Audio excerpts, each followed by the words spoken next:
Пандемия жағдайында мұсылман адам оразадан босатылмайды. Егер сенімді дәрігер ораза тұтудың зиян екенін айтса, яғни адамның иммунитеті төмен, ораза оған денсаулығына, өміріне зиян келтіретінін растайтын болса, ол жағдайда ораза тұтпаса болады. Жалпы ауызашарды жинап беруге рұқсат болмаса да, бірақ бізде оны қорапқа салып, волонтер ретінде мұқтаж жандарға жеткізіп берсе, сол ауызашардың сауабын толық алады. Карантин кезінде мешітте намаз құлшылығын жасауды 3 аймаққа бөліп қарастырамыз. Яғни бірінші жасыл аймақтағылар, олар әдеттегіндей жамағат намазымен оқи береді. Ал енді сары аймақтағылар жамағат намазымен олар да оқи береді, бірақ жаңағы барлық санитарлық талаптарды сақтай отырып. Үшінші қызыл аймақта, яғни жамағат намазы оқылмайды, бірақ әр намазхан жеке-жеке оқуына рұқсат етіледі. Ораза ол Алла тағаланың адамға парыз еткен құлшылығы ғой. Демек, ораза түбегейлі адамның денсаулығына өте пайдалы. Мысал үшін, жыл 12 ай адам тамаққа тойып ішіп жүрген болуы мүмкін, ал оразадағы ашығу оның ағзаларын демалдырады.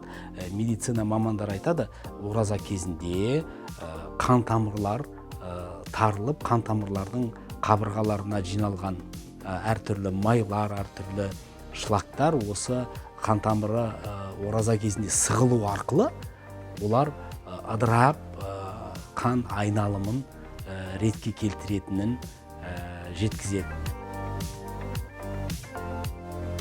Аузы берік адам вакцина салдырса, оразасы бұзылмайды. Өйткені вакцина ол адамның ішкі ағзасына өтпейді, ол тері астына салынғандықтан, шариғатта тері астына ине салу ол оразаны бұзбайды.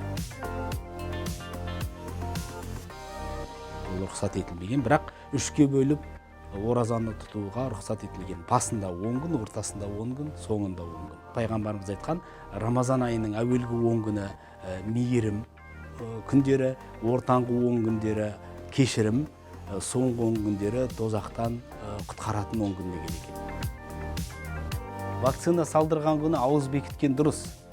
Егер дәрігер айтса, оразаны ол күні тұтпаңыз, денсаулыққа, жаңағы сіздің жағдайда денсаулыққа зиян келтіру мүмкін деген егер шешімді айтса, онда ораза ұстамауға болады. Жалпы вакцина күні оразадан адам босатылмайды. Балиғатқа толмаған балаларға ораза ұстауға болады. Егер ораза ұстауға қиналып, түстен кейін мысал үшін тамақ ішіп қойып жатса, оған ұрсуға болмайды. Керісінше балалардың жаңағы ораза ұстауы, сол оразаға деген ол шынығуы, жаттығуы, немесе моральдық тұрғыда дайын болуын әкеледі. Сондықтан балалардың ораза ұстап Рамазанды бастауы құпталады. Шариғат бойынша ораза ұстамауға рұқсат адамдарды 2 топқа бөлуге болады. Біріншісі ол уақытша ұстамауға, оларға әйел адамдардың әдеттері, айлық әдеті келген кезде, немесе дүниеге нәресте әкеліп, соның артынан келген 40 күндік қан келу кезінде босатылады. Және үшінші, уақытша ауырып қалған адам, мысалы үшін науқастанып қалды, немесе ота жасалды, сол уақыттарда дәрі қабылдауына байланысты ол оразадан босатылады. Бірақ кейін, бұл 3 жағдайда да кейін оның қазасын өтейді. Ал енді екінші топ, ораза ұстаудан босатылатын екінші топ, олар қара кісілерменен, ораза тұтуға шамасы келмейтін қария кісілерменен созылмалы дертке шалдыққан науқас жандар. Ораза тұтуға шамасы келмейтін қарияларменен созылмалы дертке шалдыққан науқастар оразасын пидия садақасы арқылы өтейді.